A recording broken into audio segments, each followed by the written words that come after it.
So you think with polygamy, a big flaw would be the man, you said. Yeah. Oh, yeah. Oh, yeah. Major flaw. And I know right you there. said before you felt like they liked the attention. They liked when they had to fight over them. Oh, they love the fighting. They love the competition between the women. Do you think it's like that with all polygamous men? Majority of the ones that I've been around, and I've been around hundreds of them, yeah, they use it to control the women.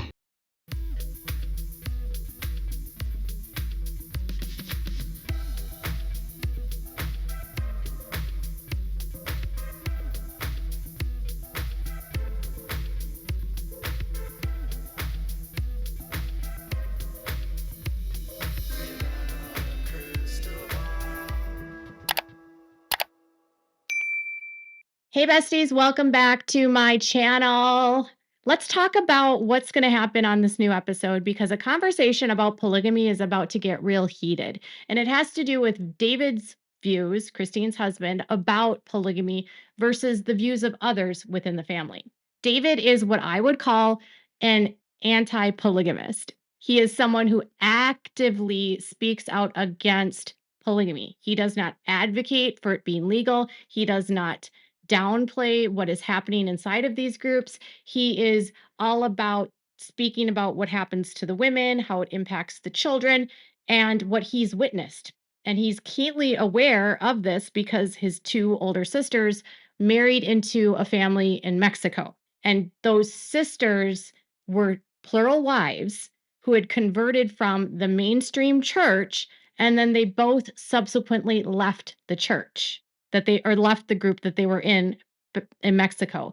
And David has openly spoken about the harms that his sisters went through being parts of these communities.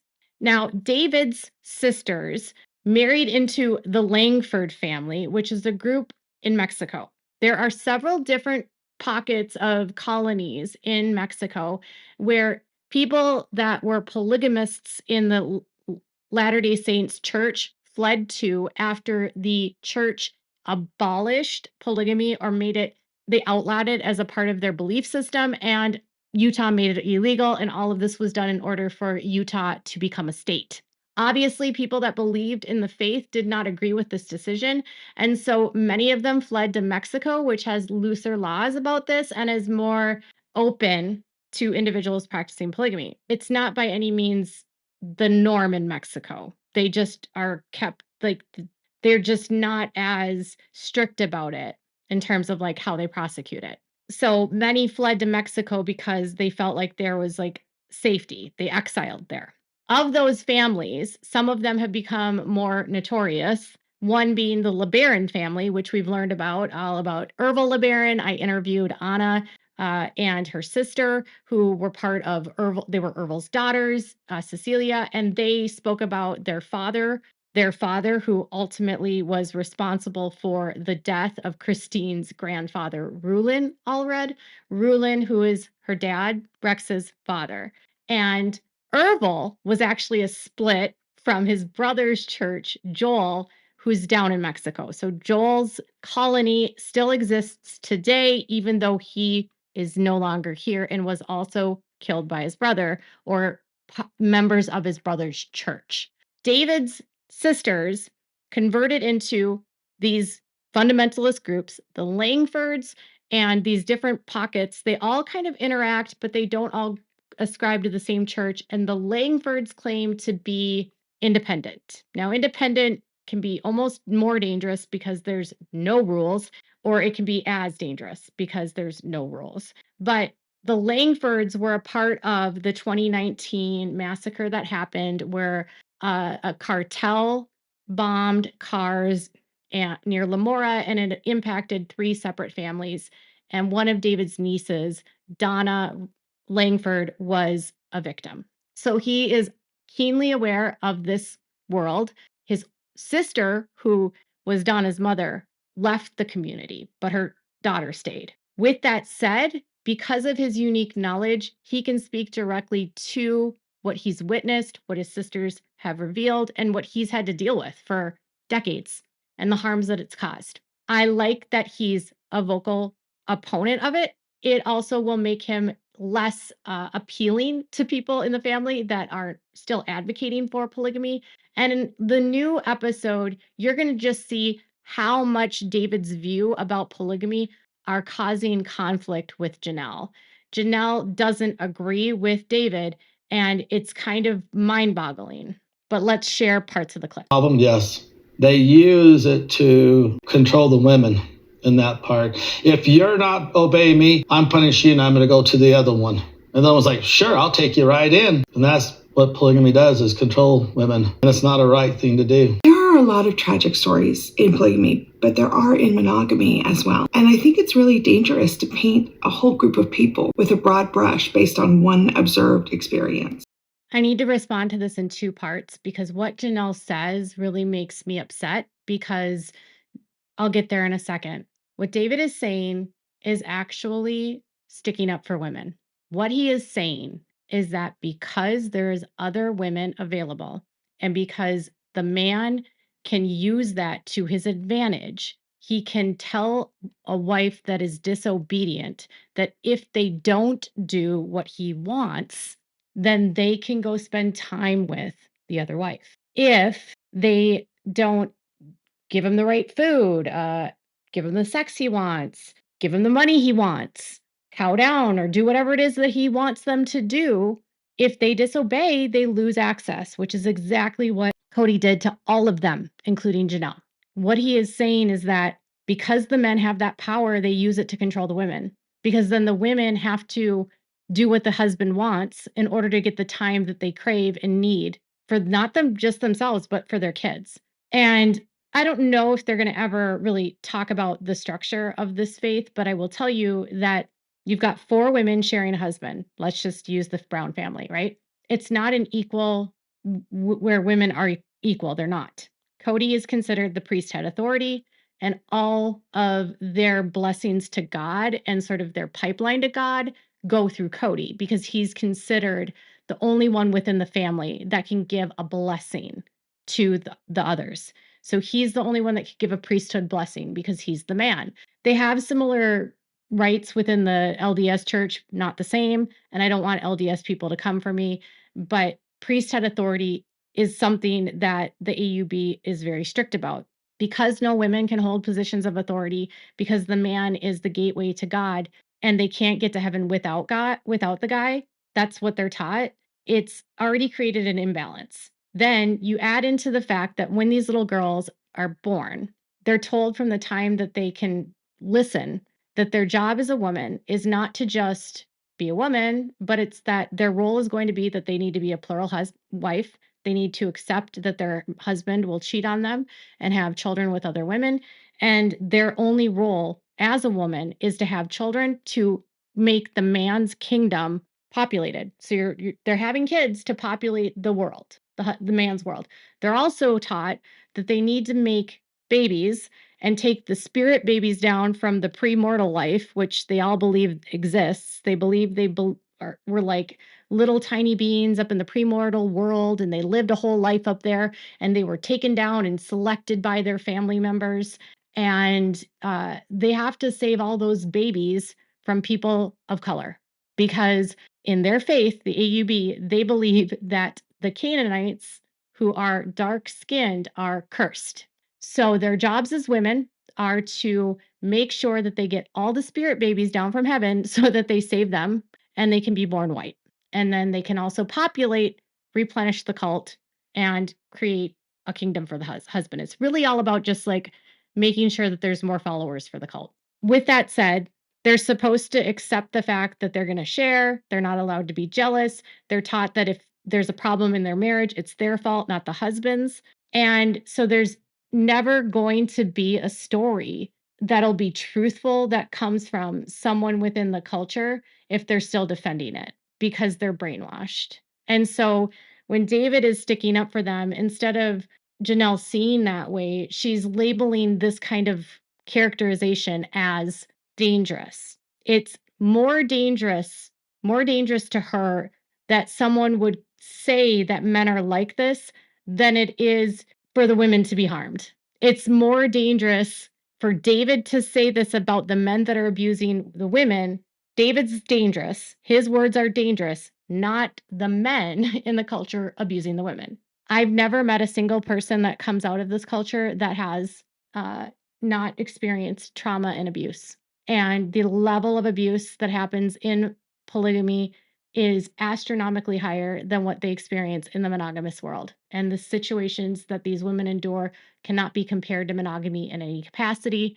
And so when she says that it's dangerous to make these kinds of statements, it's really heartbreaking because that means she's still indoctrinated. It still means she's defending polygamy. Now, does that mean that all men enjoy hurting the women in the culture? No. And the men that can't handle it leave. The young men that see what's going on and the narcissism involved and how much pain it costs leave. Some men leave after they've had multiple wives because they see the damage that it causes the women. But those men acknowledge often how they contributed to the pain of the women because they know they held the power.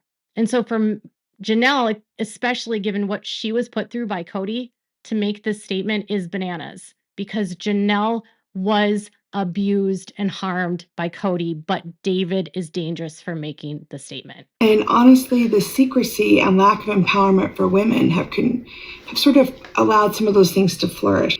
That was one of the reasons we went public. We wanted to sort of end that. So I always look down on my older sister was mentally damaged from that kind of crap that her husband pulled on her. David's two sisters that lived polygamy had a really, really rough time. So he knows about polygamy. He knows the ins and outs of it, and he's known about it for years. The irony of this, let's just start with what Janelle said. She said that the issues that happen with women and the control that and inequality that happens and lack of empowerment is something that flourishes in secrecy and gets worse, maybe. But that's why they went public, so they could change that. So is she then admitting that when they were in a secret society that Cody was being abusive and controlling? And then look at what happened when the women became empowered.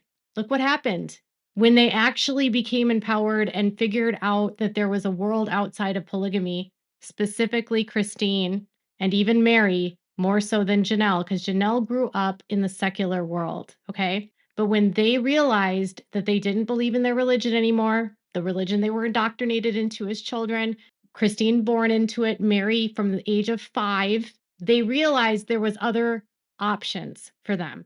They realized they had a choice and a voice, right? They realized they didn't have to put up with this. They got exposed to other people in the monogamous world and saw that things were so much easier for them. They realized that the things they were told about the outsiders like me and you were lies, that we weren't dangerous people, that we weren't out to hurt them, that we weren't evil, wicked. We didn't have snakes growing out of our ears, right? So on the one hand, she's calling him dangerous for making a broad brush statement about men abusing women in polygamy, which is rampant. And Ellen, my bestie polygamist friend, ex-polygamist friend, not she herself is not one, but her dad was, and the granddaughter of Owen Allred, the former prophet, has said that the guys that are in the culture, there are very few that are good. The ones that are good often feel trapped, either from pressure from their family because their dads hold leadership positions and they're told they have to live this way. This was a serious problem that happened to the children of Rulin and Owen Allred specifically, where the sons were so much pressure was placed on them to stay and maintain the polygamous life, or else they were going to go to hell, right? Or they weren't going to go to the kingdom with their family. And that pressure by their dads kept them in a culture that they weren't happy with. And the ones that left before they became polygamous left because they saw what it took to be a polygamist, and that most of the men that are polygamists are narcissists, and they love control and they love power and they thrive off of it. That's not to say there are not men in there that are not like that, but if they aren't like that, they are generally not happy and they eventually leave. I can think of one specifically, Jay Allred, who is Owen Allred's son. He wrote a book where he spoke about the harms and all of the regret he had for what happened with his wives that was part of polygamy and the inequity that occurred, and he's to this day still feels guilty for what he's done and what he contributed to and the harm it caused. He left. He left, and he left wives in the cult because he couldn't do it anymore. He still has wives that are in the cult that he left, or ex-wives that are in the cult that left after he left. He left because he couldn't do it anymore, and they stayed. So there are men that don't believe this, but they don't last. And the ones that are elevated and become famous like Cody are the narcissists. And so for Janelle to say that coming public changed what happened in the dynamic, it didn't. It put a magnifying glass on that dynamic. We watched Cody do all of those things. We watched Cody pit the women against each other. We watched Cody weaponize obedience. We watched him say to Janelle that if she just acted more like Robin and was obedient like Robin, they could have a better relationship. We watched Cody take money from Janelle and use it for a home for Robin. Becoming public didn't change anything about empowering women within polygamy. We just witnessed the abuse on our screens. And it's uncomfortable and sad that Janelle still can't see this. And that I don't know if she'll ever see it. I don't know. But for David, the pain is real. The aftermath and the fallout is real. His older sister left children in the cult that stayed and remained. And that's a guilt they'll never be able to overcome. They have to overcome their own abuse and trauma. And a lot of the women in this culture, they are beaten and raped. So you have to deal with all of that as well. And his niece was murdered. He is in a perfect position to speak about this. And that's why Christine said that, because he knows full well the men that stay and are successful in polygamy are successful because of control. Ellen said she has one uncle that's a polygamist that she would say is good, but it's because he's a pushover and he lets one of the wives kind of wear the pants. But it doesn't change the dynamic that he's still the priesthood and holds the control. And when the men is at the top, it doesn't matter if they are pushovers, if they are not bad people, they still have to play mind games in order to manage all of the chaos. It's like survival. And I've said before that Janelle's and Christine's issues a lot of the times have to do with Christine being more out of the cult than Janelle. And it's not that it's bad, it's that there's a very big divide between people that are sympathetic to the cult and those that are not. And those that remain sympathetic to it will view anyone that's critical of them as dangerous. You've asked me so many times why I've never interviewed anyone in this family. It's because I am friends with Kristen Decker, who is an anti-polygamous advocate. And no one in this family will speak to me because I got involved in anti-polygamy advocacy. They will not speak to me because even though they defend or they don't defend polygamy anymore, I am dangerous because I am against their families. Janelle would look at David as dangerous because he's against polygamist families. Janelle last week even defended Joe Darger, who should not be defended. He's not a good guy. And just because he's appearing happy doesn't mean he is. And just because his wives appear happy doesn't mean they are. I've watched Janelle over time be resistant to Christine wanting to empower her, Christine believing she's worth more than what she gets from Cody. When Christine tried to encourage her to leave, Janelle got angry about it, said that she didn't want Christine's pity. She constantly bristles when Christine tries to talk with her about, going outside of herself and dating, because she might not want to date, but you have to understand that dating is a huge reason and a huge milestone for these women, because so long as she remains single and refuses to date in any capacity, she could still be holding on to the belief that she is still spiritually tied to Cody. And until and unless she gets a spiritual release from him, her belief system tells her that she must remain celibate and not date anyone in order to get to the celestial kingdom. And I don't know if she even believes in the celestial kingdom, but of all of the women, Janelle appears the most indoctrinated still, other than Robin. So yeah, the divide between Christine and Janelle isn't just about their differences in their lifestyles or the physical distance. It's because one of them, Christine, is out. One of them is still like, I'm out of the cult, but I'm still indoctrinated.